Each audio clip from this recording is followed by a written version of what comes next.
ഭയത്തിന് ആധാരം സ്വാർത്ഥതയാണ്. നിസ്വാർത്ഥതയിൽ നിന്നേ നിർഭയത്വം ഉണ്ടാകൂ. ഭയത്തിൽ നിന്ന് നന്മയും നല്ല സൃഷ്ടിയും ഉണ്ടാകില്ല. നന്മയുള്ളതെല്ലാം നിസ്വാർത്ഥതയിൽ നിന്നും നിർഭയത്വത്തിൽ നിന്നും ഉണ്ടാകുന്നതാണ്. നിർഭയത്തിൽ നിന്നാണ് യഥാർത്ഥ സ്നേഹം ജനിക്കുന്നത്. ആ സ്നേഹത്തിൽ നിന്നാണ് നന്മയുടെ തിളക്കമുള്ള സൃഷ്ടികൾ ഉണ്ടാകുന്നത്. സ്വാർത്ഥത ഭയമാണ്. അത് അന്ധകാരമാണ്. അത് നമ്മുടെ ഊർജത്തെ മുഴുവൻ ഊറ്റിക്കുടിച്ച് നമ്മെ തളർത്തും, ബലഹീനരും നിസ്സഹായരുമാക്കും. ക്രമേണ അത് വ്യക്തിയുടെയും സമൂഹത്തിൻ്റെയും നാശത്തിലേക്ക് നയിക്കും. തേച്ചു മിനുക്കിയ പുറവും ചീഞ്ഞു നാറുന്ന അകവുമായാൽ അത് നമുക്കും സമൂഹത്തിനും വിപത്തുകൾ സൃഷ്ടിച്ചുകൊണ്ടേയിരിക്കും. നമ്മൾ മറ്റുള്ളവരെ മനസ്സിലാക്കാൻ ശ്രമിക്കണം. അവരുടെ വേദനകളും പ്രശ്നങ്ങളും അറിയണം. അപ്പോൾ മാത്രമേ നമ്മൾ മനുഷ്യരാണെന്ന് അവകാശപ്പെടാൻ കഴിയൂ. ഇനി ഗുരുവചനം കേൾക്കാം. ഒരുവൻ ഭൂമിയെപ്പോലെ ക്ഷമയോടെ കാത്തിരിക്കണം.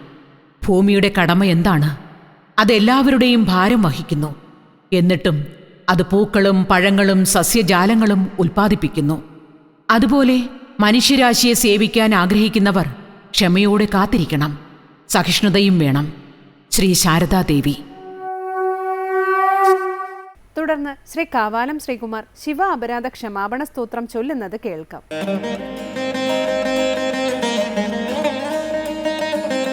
പൗരോഹിത്യം രജനിചരിതം ഗ്രാമണീത്വം നിയോഗോ മാഠാപത്യം ഹ്യനൃതവചനം സാക്ഷിവാദഃ പരാന്നം ബ്രഹ്മദ്വേഷഃ ഖലജനരതിഃ പ്രാണിനാം നിർദയത്വം മാ ഭൂദേവം മമ പശുപതേ ജന്മജന്മാന്തരേഷു.